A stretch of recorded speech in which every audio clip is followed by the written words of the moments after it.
Just hours after the shocking death of Rob Reiner, one voice in Hollywood refused to stay silent: Billy Crystal. Still shaking, still grieving, he picked up the phone and told the press something that sent a chill through the industry.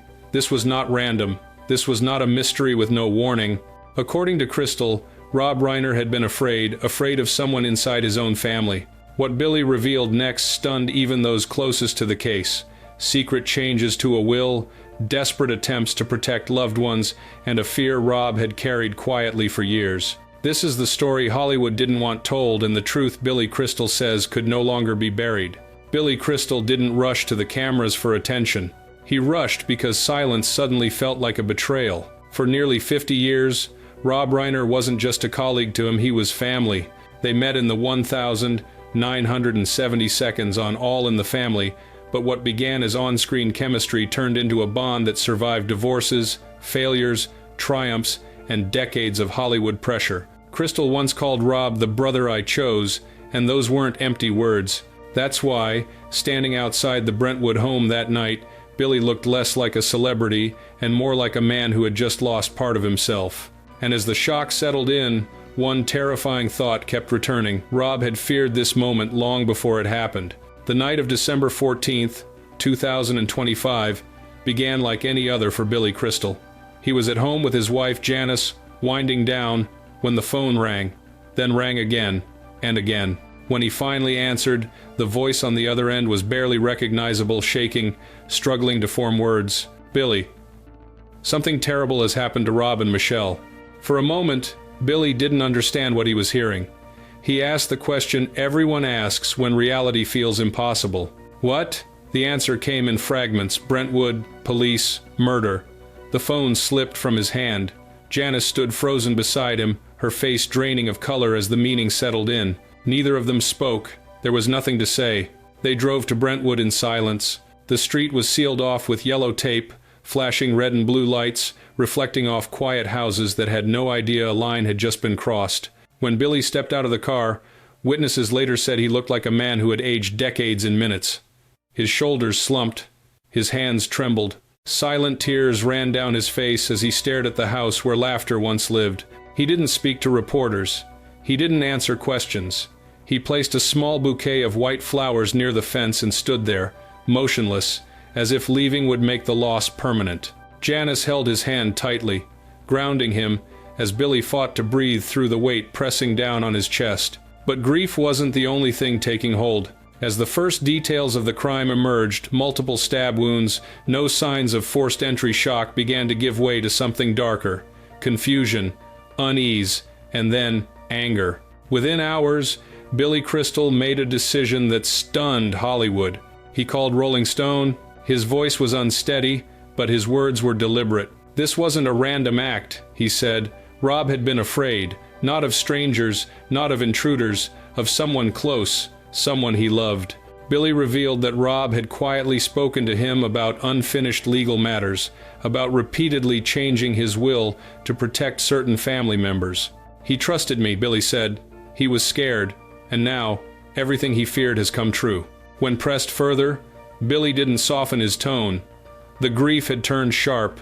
He spoke of a child Rob had tried to save for years, a child he had loved unconditionally, a child whose struggles had haunted Rob long before that final night. "I know who could be behind this," Billy said, his voice breaking but resolute, "and I won't let this disappear into silence." Those words ignited a firestorm.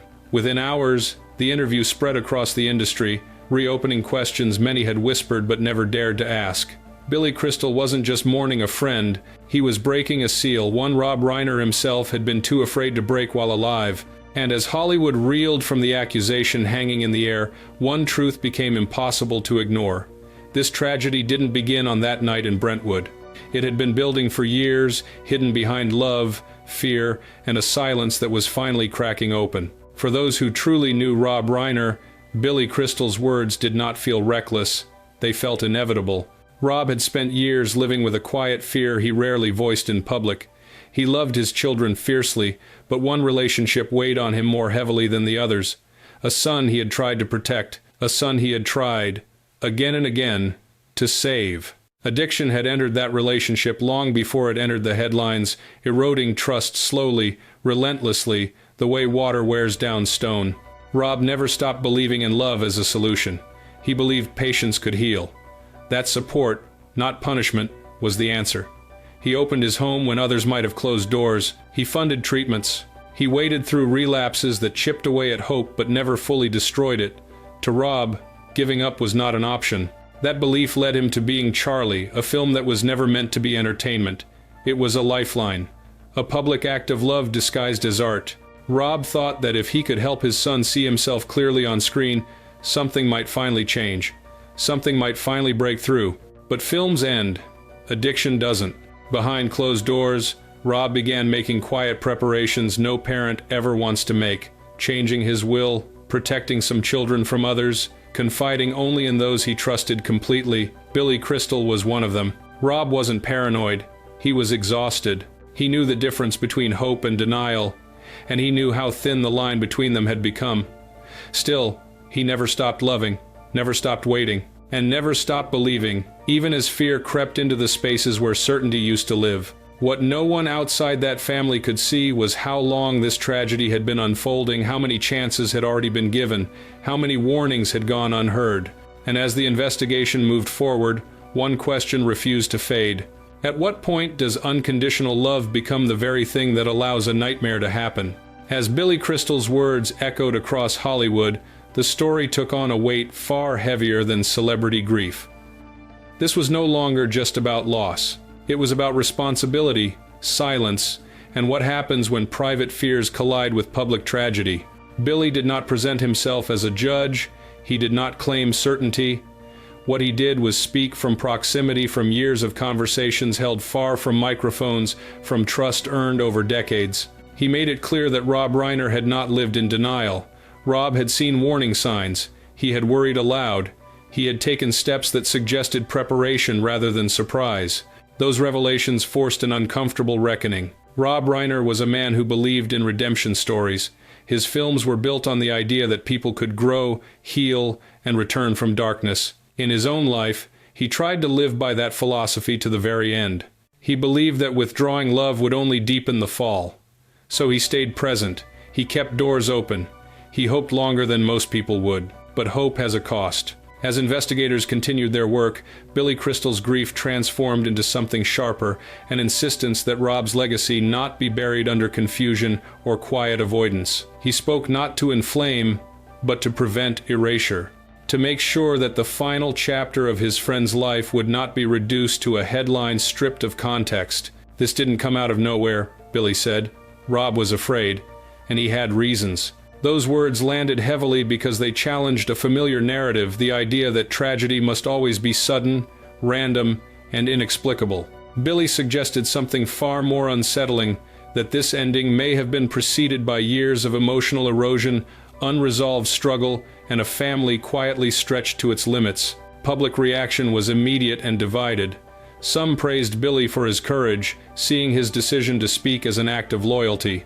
Others questioned whether such truths should be shared at all, especially so soon. But what no one disputed was the depth of the friendship behind the words. For nearly half a century, Billy Crystal and Rob Reiner had stood side by side through careers, marriages, failures, and triumphs. Billy had seen Rob at his strongest and at his most vulnerable. When he spoke now, it wasn't as a commentator. It was as a witness. As tributes poured in from fans and filmmakers alike, one theme kept resurfacing. Rob Reiner was a man who gave everything to the people he loved. Perhaps too much, perhaps for too long, but never without sincerity. And, as the noise of speculation grew louder, one truth remained painfully clear: this story was never just about how Rob Reiner died. It was about how he lived, how he loved, and how silence, once meant to protect, may have allowed a tragedy to grow unseen until it was too late. In the end, this story leaves us not with easy answers, but with difficult questions.